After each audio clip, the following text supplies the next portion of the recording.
What's up, guys? Welcome to today's video where we're going to talk about something that I'm not an expert at, which is pedal drives, but I'm going to share my insights in a way where I do think my expertise pays off. And so I'm not going to do anything fancy in this video with a bunch of cutaways and stuff. We're just going to do a little simple, conversation. I'm out here by my campfire, sitting in my Yeti chair.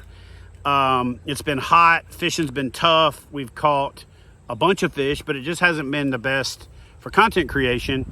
But we've had some cool nights and we're about to get back into it. So if you guys have some specific content requests, leave them in the comments section below and we'll start banging that stuff out. Got a full walkthrough of Austin's PWR coming, another updated walkthrough of the RVR 119, and then we're about to start creating content for the XTR as soon as I'm able to pick up the boat. So that being said, let's jump into today's topic, which is what I've been referring to for a few years as the pedal drive tax, okay?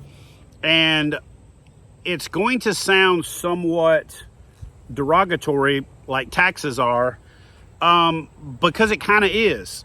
But hear me out and you can then formulate your own opinion. But all I ask is that if you are a hardcore pedal drive person, understand this video is not for you. If you're a person that's bought a pedal drive kayak and doesn't use it that much, this video is for you. And if you're somebody that's thinking about getting into it, this video is also for you. So here's my thoughts on the whole pedal drive thing. Alex has done the pedal drives are dead videos.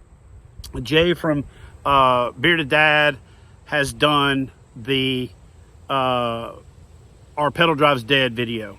And I don't think that pedal drives are dead. I think pedal drives have a place and will always have a place in our sport. But I think they've also perpetuated the you need a pedal drive conversation to the point that it's almost a detriment to some people. So let me explain that. When we did all the videos releasing the BONAFIDE XTR, there was a buttload of comments like, will it come with a pedal drive? Will there be a pedal drive option? And there's never going to be a pedal drive option if a kayak wasn't designed for it. And I know it's intuitive for people to think that, but your boat has to be built for a pedal drive. Either the pedals have to adjust or the seat has to adjust or both. You have to have the ability to have an integrated rudder. You have to spend money on labor to integrate that rudder or to build the products that will be the handle, the knobs, the bell cranks, and all that kind of stuff, which runs the price of the boat up. So that's back to what I'm going to talk about here. So I feel like the great thing about the BONAFIDE XTR is it is the answer to the question for folks who want a bigger boat, who want a lot of space, who want the ability to rig it, maybe even over rig it if that's your opinion. And that's fine. That's not what this video is about. But I think that before that boat, with the exception of maybe the old Jackson Big Rig and the New Canoe Unlimited, and to a certain extent, even the New Canoe Frontier, there hasn't been a lot of options if you wanted a big boat with a lot of capacity, but you didn't want a pedal drive. By virtue of the fact that pedal drives need to be able to, handle that wobbling when you're going back and forth or doing this, they've had to be bigger boats.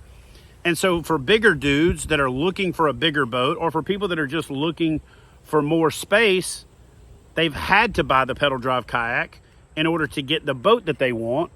And then by and large, I see, and I know this is going to sound crazy, but I see just out in the wild, out in the field, I see somewhere between 50 and 75% of the people that I run into that bought a premium pedal drive kayak having a motor on it and either barely using the pedal drive or never using the pedal drive. I see people that say, oh, I left it in the truck. I run into a lot of people that say, oh yeah, the pedal drive's at home. I know people that are running kayaks that have had a broken pedal drive from, various manufacturers, and the pedal drive hasn't been able to be fixed for some excessive periods of time, but they've been out using their fishing kayak because they're either paddling it or they're putting a motor on it, mostly putting a motor on it.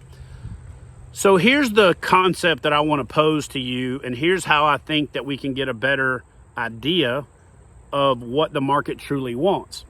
When you go to the dealer and you tell them what you're looking for, and then they push you into a pedal drive kayak because it meets all the requirements for size, space, rigging, comfort, stability, but it has a pedal drive on it, you're going to pay what I call the pedal drive tax to get that boat. In other words, you're going to buy that boat, you're going to spend the extra $1,000, $1,100, $1,200, even, you know, as much as $1,500, $1,600 to get the boat you want, and then never use the pedal drive. So that's what I refer to affectionately as the pedal drive tax. And I firmly believe that you're paying that increased price of the boat, even if you don't intend on using it. But the only way for the market to adjust to that is that when you go to your dealer or when you reach out to a company, you say to them, can I buy this boat without the pedal drive?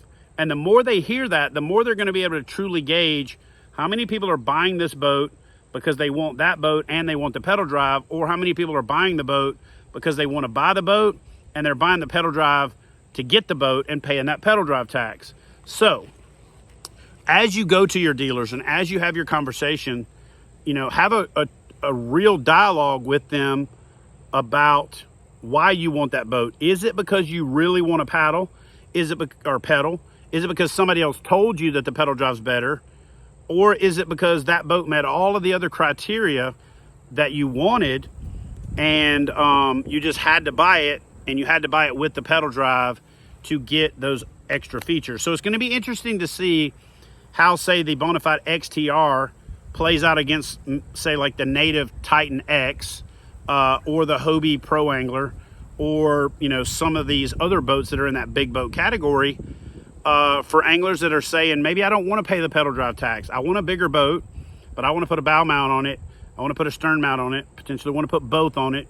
Not that you can use them in a tournament that way, but you may want to do that and avoid paying the pedal drive tax. Because let's be real, if you want a motor and you want a lithium battery and you want grass and some of these other things, if you're buying the boat just to get that boat and then paying the integrated cost of tooling, labor, the actual pedal drive itself, the all of the stuff that goes into ratcheting the price of that boat up, you could be applying that towards your motor purchase, towards your batteries purchase, towards your electronics purchase, or just saving, you know, that money in general. So my question for you guys is, how many of you are paying or have paid the pedal drive tax, and how many of you guys would prefer to avoid it, like we want to avoid all taxes? How many of you guys would like to avoid paying the pedal drive tax, even on boats that have already been designed to come with the pedal drive? So what I'm posing here is that you light the comment section of this video up. Please do me a favor and share this video, but at the same time, have this dialogue both with yourself. Ask yourself the honest question. Talk to other people who've bought a pedal drive kayak and you see them with a motor, and say, hey, listen, did you really think you wanted the pedal drive in the beginning and then ultimately stopped using it? Or did you know from the beginning you didn't want a pedal drive, you just had to pay the pedal drive tax?